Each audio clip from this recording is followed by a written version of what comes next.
Hello everyone, welcome to Nobody's Tribe. I just want you to know that all belief systems are welcome here. This is a place of unconditional love where we can all learn and grow, through my experience and what I am intuitively guided to say and answer for questions that my beautiful fiance, Ashley, has written down for us. Some of these questions I formulated myself, and other ones people have given me from online, and I'm just going to answer them the best I can to give everybody a perspective, not the truth, but a perspective on these ideas that hopefully will benefit your life. And if it doesn't benefit your life, then you're more than welcome to disregard my perspective. But I hope that I could be of service to anyone watching. So, first question. What is success? Success. Okay, this is a topic that goes around, and it's thrown around in the New Age circles as, like success is without material, and then you have the old paradigm of success involving materialism. There's a deeper aspect to that goes deeper than just materialism. I'll give you an example. Success is generally seen as through time accumulating recognition, achieving happiness, and material success. There's a combination of things that people consider to be successful. Generally, it's an accumulation of wealth and recognition combined with being happy. I'll show you why this paradigm is wrong, and it's not just because having material possessions isn't a bad thing. It's the idea of a story, and that story entails time. So in order to have the old paradigm of success, you have to have time, which is a story in the head. When people ask you, how you're doing, you generally give them your story of your accomplishments, failures, and what you currently have. I'm going to try and give you a different perspective, that success can only be your relationship with what is happening right now. So your relationship with the present moment is the key to success. And from there, all success flows out from that. So if one is successful, but it seems that they're always having a negative relationship with the present moment, they're in a delusion of success being in a story, or it's a seeking of a future event to get the feeling they need, or it is looking back to past experiences of stuff they've achieved, and that brings the feeling of their success to their present moment. The new paradigm, it is finding the feeling in the present moment.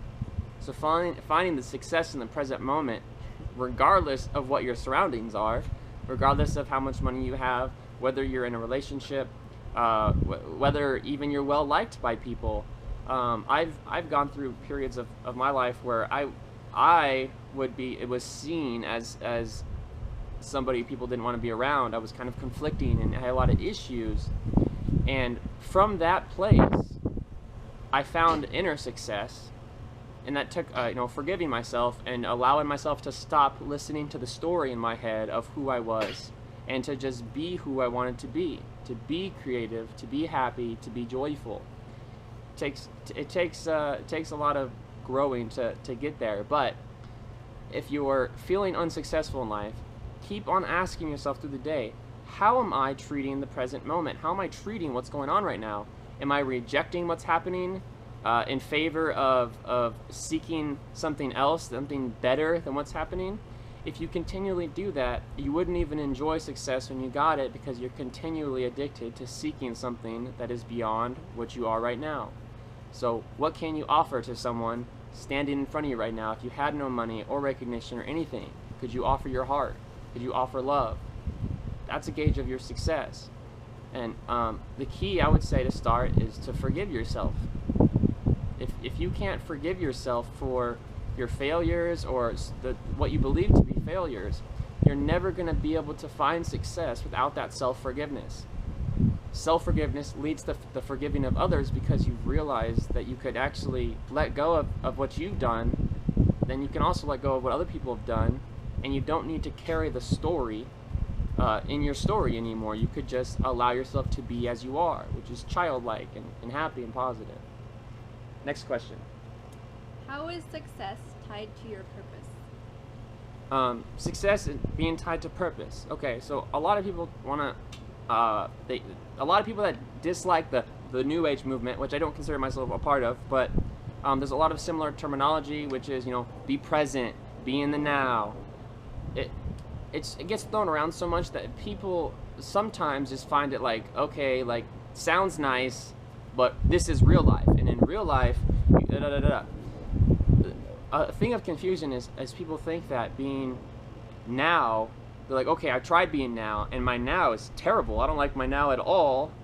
So what is this gonna get me if I'm just being now? How am I going to somehow transcend the negativity in my life by being now if my now is just negative? So the point isn't to be now and then just continually to be in a negative life and constantly be in the now of the negative. That's not the point.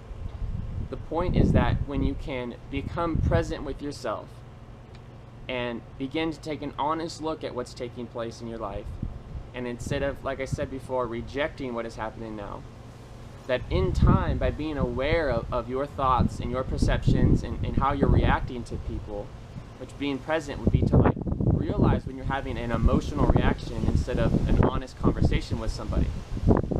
So when that happens, you can become more present and you can kind of observe yourself. And through this observation over and over again of being present, of not needing to tie in your fight with your friend a couple days ago into right now, making you feel upset now about what's going on with somebody else because this happened and now this is happening, you're tying the story. So when you can become now and become present, this is inner success. So when you can have inner success, which is having a positive relationship with your present moment, which Eckhart Tolle had made very famous, very good author if you guys want to read his books. Once you can acknowledge this present success, which is success is your relationship with the present moment. How are you treating what is happening right now in your life? This leads to your outer purpose or your life purpose, which is once you can fully make peace with your present moment, and even if you don't like your present moment, acknowledging that you don't like your present moment and being okay with it and saying, you know what, I'm not happy right now, but I'm going to allow it without needing to make a commentary, without needing to say this is bad or good, I need to fix it. Just allow what is happening if you can't change it. That right there is inner success. That is the purpose of your life, is just to awaken beyond the need to label and attach things with ego. That leads to your outer purpose, because once you can continually stay in this state and become still and more still, your field, your energetic field, your consciousness will allow the higher aspects and the higher inspirations of your being to sink in, because they're already there. Before this life, before you came here, you put everything you needed to in your consciousness that needed to come up so that you could become fully conscious and become your true happy self. You didn't come here just to be struggling and struggling. Once you can find success in aligning with yourself, then from there the inspiration, ideas, and all of that will manifest around that. So you surrender yourself, surrender to what is, and allow yourself to be present. And from there, by the not needing to go and work really hard and strive and I need to go and get, you allow it to sink in. It's like a test. Once you can become conscious and surrender, then your higher self can actually say, you know what, here's some ideas, here's some inspiration, here's that energy you've been looking for. It takes time. Well, not really. It doesn't take time, but I mean, it takes a lot of times you will manifest the process. So this isn't something that you could master right away, but becoming present is something you can only do right now. You can't. There isn't a better time to be present. You're not just present when you're in a good mood, or when you're in a bad mood. It's just all the time to be able to acknowledge what is taking place within you. For me, for example, a key idea of this was when I didn't like my present moment at all, and I wanted to sink into negativity, and I wanted to say, screw everything, screw all this, I don't even want to try anymore. When I wanted to do that, I would just I would smack myself, or I would just tap myself and shake myself, just say, hey, be present, be conscious. Do not go into a false sense of being a victim. And through that, repeating that over and over again, I began to train myself to rise above the ego victimization and be able to just be present. And by doing that, you stop writing the story that you've been writing your whole life. There's probably more I can say on that, but next question. What happens when plans don't go right?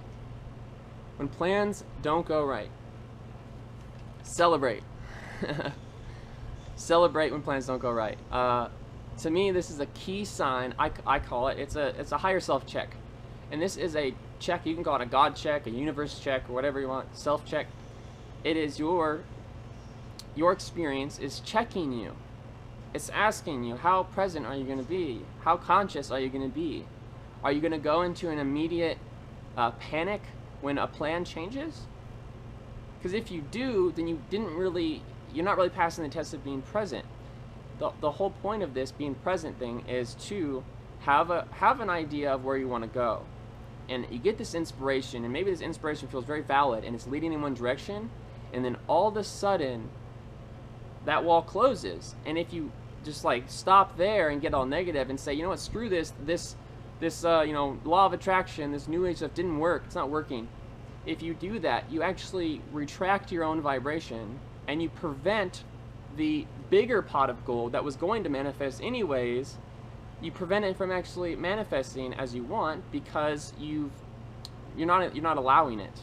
You're not allowing it by going into the negative state, and also by not trusting you're not trusting the universe. You're saying, you know what, this isn't working. I feel afraid. I feel alone. And when you do that, you're going back into ego. You're going back into closing in on yourself. So when something doesn't go right, celebrate and say, okay, this is teaching me to become very present, to not get upset over a change of plans, and I need to become conscious and be creative now. Since this didn't work, I have to be creative, and I have to do something else. I have to go in a different direction. So each wall, think of it like a new video game level, and you're just, you're like, a wall comes up and you're like, oh dang, this universe thinks I'm a badass, so I'm gonna have to become creative, and I'm gonna have to rise in consciousness and rise in awareness, and I have to bring more love into myself and bring more patience, and in doing that, you're surrendering.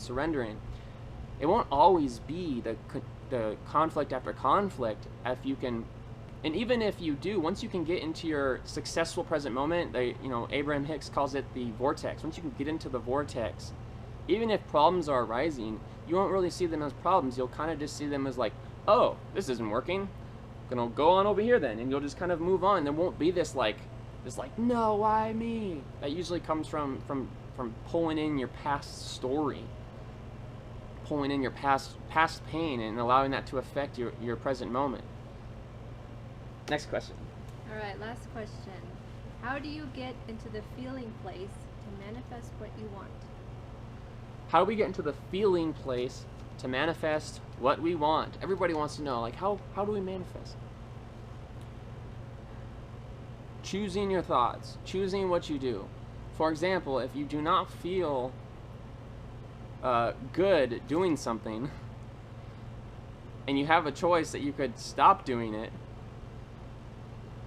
but you feel unsure of stopping it because maybe you're afraid of the unknown, of what if I stop this and then I don't have anything else to do, or you don't want to jump off. I gotta say, jump off.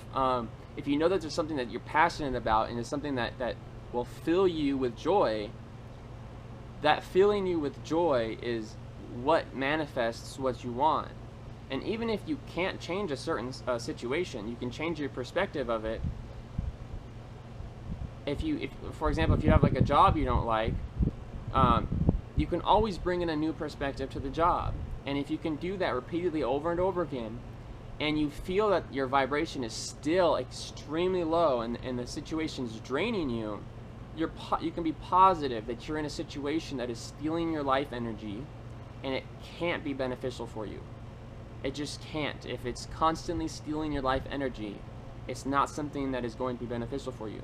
So choose something that you really enjoy. Choose something that excites you.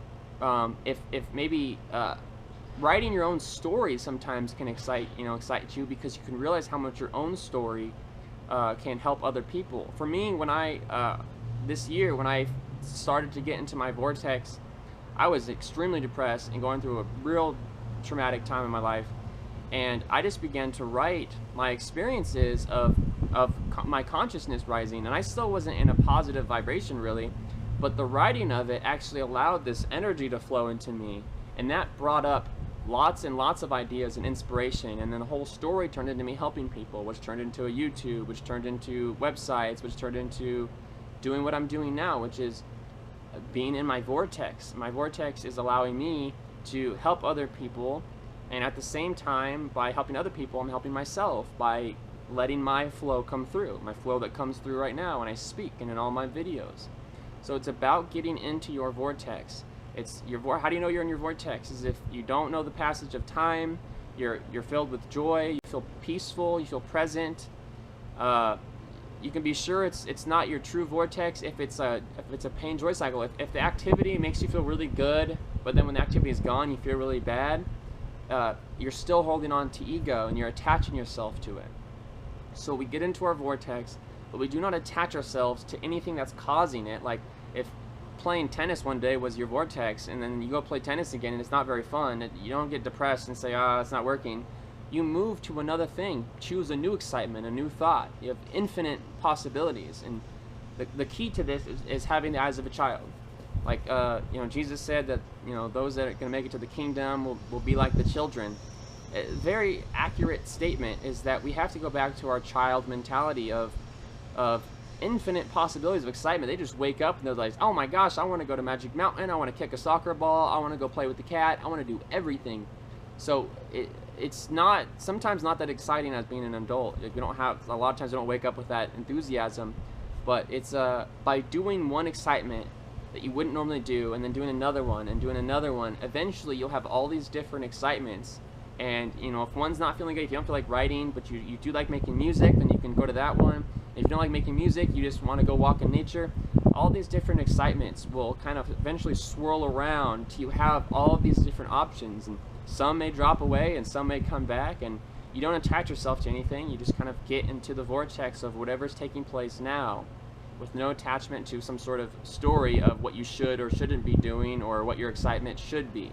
It doesn't have to be a long-term, huge goal that you need to write out and you need to put, post-it notes on your computer of this huge goal, and if you don't accomplish it, then you're failing. I had many different goals in my vortex, and not all of them manifest right away, and I let them go, I dropped them, and I moved on to different ones. So, key to success, guys, is get into the vortex, get into the excitement, don't have an attachment to it, let go, and be successful in your present moment. I think that's all the questions? That's all the questions. I do this full-time as my job. I like to help other people and also be able to support myself. As my awakening was very intense, and I did, after a period of time, leave the jobs I was at. So, my mission is to help our collective, raise our consciousness, and help people through this massive shift that we're undergoing. Maybe you're feeling it. A lot of people are. If you guys want to support me and my beautiful fiance, you guys can go ahead and do that at gofundme.com/natureslight. And if you guys are interested in, oh my gosh, here, my dog's up here. Kind of looks like a lion. It's like Lion's Gate. And if you guys do need specific help on Ascension, I do Skype sessions. If you guys want to Skype me one-on-one, anybody, I'm more than happy to have a Skype session with you. We do have a minimum donation for that, but you guys can message me about the details for that. And I will put my website, which is the Ascension Guide that me and her have put together to help everybody through all of this. And I teach a lot of the stuff that I'm teaching today. So if you guys want to do that, you guys can click on the Ascension Guide that I'll have below. Much love, guys. Namaste. Take care, and safe travels in the now.